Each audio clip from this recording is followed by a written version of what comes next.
Sebuah keluarga di Beirut, Lebanon mengubah sebuah truk menjadi tempat memberikan bantuan bagi para pengungsi agresi militer Zionis Israel. Mereka berkeliling memberikan pakaian dan pampers bagi para pengungsi yang membutuhkan.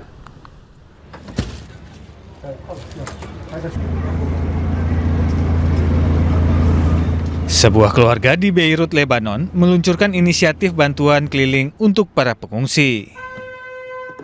Para sukarelawan memuat truk dengan bantuan yang diberi label pakaian cinta.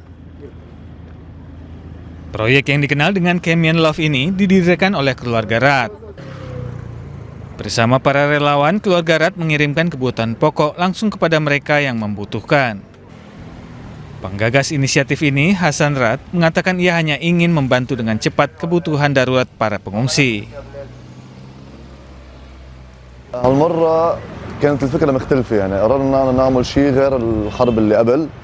المبادرة هيدي بلشت من بيتي من أهلي وقررنا إنه ما يكون في مركز، يكون في كاميون بينزل كل يوم بفضي كل الأغراض على أهالينا النازحين وبنرجع، يعني ما بدي يكون عم بيت أغراض، ما في داعي لأن العالم بحاجة لهم بأسرع وقت ممكن يوصلوا لهم وما يبقى عنا شيء. هاي الفكرة منها.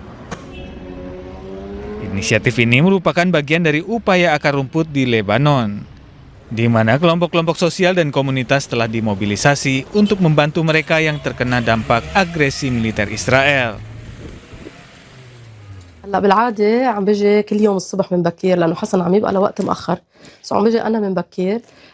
طبعا تليفون الشغل صار معي، تحول لتليفون للمبادرة، صار أكثرية الاتصالات اللي عم تجينا هي لطلب المساعدة، مضطرة أنا أكون من الصبح بتلقى الاتصالات بسجل شو المطلوب وبأمن الأغراض اللي عايزينها وبقدر أمنها ديليفري لتوصل للعالم اللي قريبة مني والناس اللي بعيدة عم تيجي بتستلم من عنا.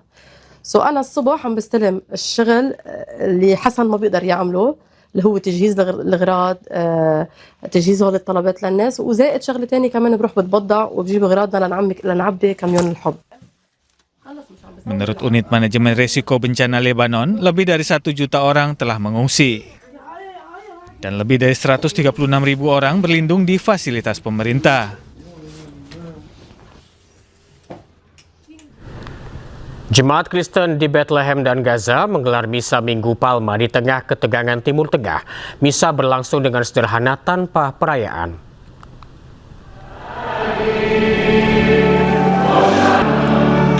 Komunitas Kristen Bethlehem merayakan misa Minggu Palma di tengah meningkatnya ketegangan di Timur Tengah.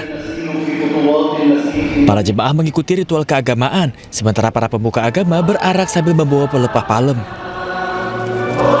Meskipun jalan-jalan di Yerusalem kosong dari para peziarah dan umat yang merayakan misa, namun misa ini menjadi pertanda harapan dan optimisme bagi Palestina dan seluruh dunia.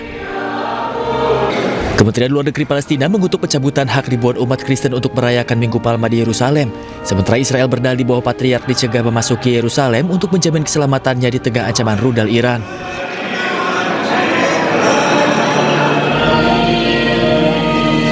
Sementara umat Kristen di gereja Biara Latin di kota Gaza menghadiri misa Minggu Palma tanpa adanya tradisi perayaan di tengah perang yang masih berlangsung di Timur Tengah. Para jemaah berdoa di dalam gereja sambil memegang ranting palem dan zaitun serta berjalan dalam prosesi mengelilingi gereja sambil melantunkan doa-doa. Salah seorang jemaat mengatakan bahwa para jemaah melewati tradisi Minggu Palma yang biasa dilakukan di kawasan tersebut seperti menyiapkan telur berwarna dan membagikan bunga. Hal ini merupakan dampak rasa duka cita atas banyaknya warga di Gaza yang meregang nyawa.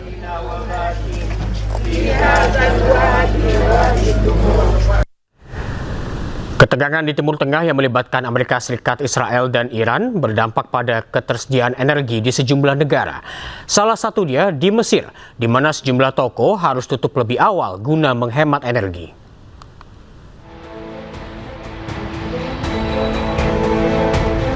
Kenaikan harga bahan bakar global yang diakibatkan konflik Amerika Serikat, Zionis Israel, dan Iran berdampak di Kairo, Mesir. Lampu jalan dimatikan, toko-toko tampak tutup di beberapa bagian kota. Berdasarkan rencana tersebut, toko, bioskop, dan gedung harus tutup pukul 21 malam, dengan jam operasional diperpanjang hingga pukul 22 pada hari Kamis, Jumat, dan hari libur nasional. Langkah-langkah ini akan berlaku untuk periode awal 1 bulan. Kebijakan tersebut juga mencakup pereduban papan reklame dan penerangan jalan, serta pengurangan 30% alokasi bahan bakar untuk kendaraan pemerintah. Perdana Menteri Mustafa Madbouli mengatakan tagihan energi bulanan Mesir naik menjadi 2,5 miliar dolar Amerika Serikat pada bulan Maret, naik dari 1,2 miliar dolar Amerika Serikat pada bulan Januari. Langkah-langkah ini diambil karena pasar energi global tetap berada di bawah tekanan menyusul eskalasi yang dimulai pada 28 Februari ketika serangan Amerika Serikat dan Zionis Israel menargetkan Iran. Ketegangan di Timur Tengah juga berdampak pada ketersediaan BBM di Bangladesh. Antrean mobil warga mengular panjang akibat banyaknya pom bensin yang tutup.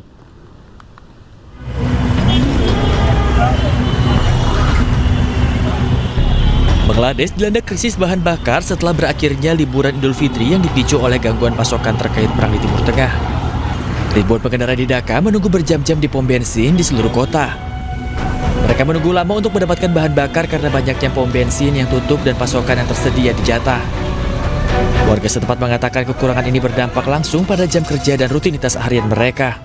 লোকদের যেমন আমি এখন অফিসের টাইম নষ্ট করে তেল নিচ্ছি, যেমন আমার এখন অফিসিয়ালি লাঞ্চ ব্রেক, বাট আমি লাঞ্চ ব্রেকটা নিতে পারতেছি না। আমার এখন তেলের জন্য লাইনে দাঁড়ানো লাগতেছে, আমার সময় নষ্ট হচ্ছে, আমার শ্রম নষ্ট হচ্ছে, ইভেন আমার অফিসের সময় নষ্ট হচ্ছে। সব দিক দিয়ে আমার ভোগান্তি হচ্ছে।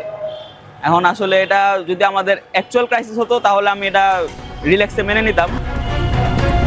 Meskipun pemerintah meyakinkan bahwa stok bahan bakar mencukupi, para pengendara mengatakan mereka tidak dapat memperoleh bahan bakar bahkan setelah menunggu lama. Di tengah ketidakpastian, pihak lain menyoroti praktik penjatahan dan spekulasi seputar kemungkinan kenaikan harga. Dampak ekonomi yang lebih luas juga dikhawatirkan jika kekurangan terus berlanjut. Asosiasi pemilik pom bensin Bangladesh memperingatkan bahwa beberapa pom bensin mungkin terpaksa tutup dan mendesak pihak berwenang untuk meningkatkan keamanan di tengah laporan penyitaan bahan bakar dan kerusuhan di pom bensin.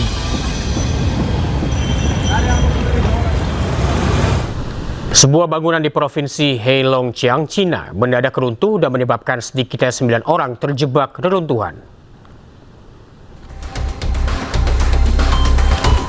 Tim penyelamat berusaha mengevakuasi 9 orang yang diyakini terjebak setelah sebuah bangunan runtuh di Hailin, Provinsi Heilongjiang, Cina runtuh. Alat berat terlihat membersihkan puing-puing untuk mencari korban selamat. Sementara itu ambulans berjejer di sekitar bangunan yang pihak Al Arabi TV mengecam keras insiden penyerangan lantaran keselamatan jurnalis semakin terancam di tengah konflik.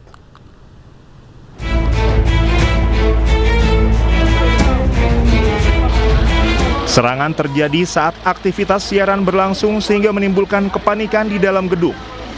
Pasca ledakan, petugas menggunakan alat berat eskavator membersihkan puing-puing di dasar bangunan yang rusak. Korban terdiri dari perempuan dan anak-anak yang berada di sekitar lokasi insiden terjadi. Pihak Al Arabi TV mengecam keras insiden penyerangan lantaran keselamatan jurnalis semakin terancam di tengah konflik. Koresponden Al Arabi TV menyebut serangan terhadap jurnalis merupakan pelanggaran hukum internasional. يعني استهداف الصحفيين بالتأكيد مناقض لكل القوانين الدولية حتى في أجواء الحرب يجب مراعاة عمل الطواقم الصحفية ولكن كما شاهدنا دائما في غزة في لبنان وفي مناطق مختلفة في الشرق الأوسط وفي العالم لا تسلم الطواقم الصحفية للأسف. يجب أن يكون هناك التزام بحماية الصحفيين يقومون بواجبهم، يقومون بنقل الصورة. هذا المبنى خلفي مبنى التلفزيون العربي في طهران مبنى إداري ليس بقربه أي مبنى أو أي شخص حتى يسكن عسكري أو شرطي أو قوات تعبئة أو أي شيء. هذا المكان سكني بالكامل. Sementara militer Israel mengakui telah melakukan serangan tambahan di Teheran namun tidak memberikan rincian terkait insiden tersebut. Setelah sekolah putri di Minab, Iran menjadi sasaran serangan brutal Amerika Serikat dan Israel, kini sebuah universitas di Teheran juga diserang. Universitas Sains dan Teknologi Teheran, Iran, hancur diserang Amerika Serikat dan Israel pada Sabtu malam. Kobaran api masih terlihat di lokasi dengan bangunan di dekat Fakultas Sains Dasar hancur. Kampus ini, pemirsa, merupakan salah satu kampus terbaik di Iran. Berdasarkan hukum humanitarian internasional, kampus tidak boleh menjadi target serangan.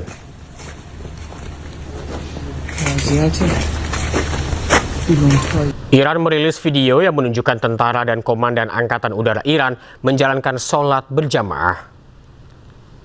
Allahu ahad, Allahu samad, lam yalid wa lam yulad wa lam yakul. Sholat berjamaah dilakukan di antara rudal. Lokasi ini dirahasiakan, namun dilakukan di salah satu lokasi rudal bawah tanah Iran. Iran diketahui membangun bunker bawah tanah selama puluhan tahun untuk melindungi persenjataan rudalnya. Subhana rabbiyal azim wa bihamdih.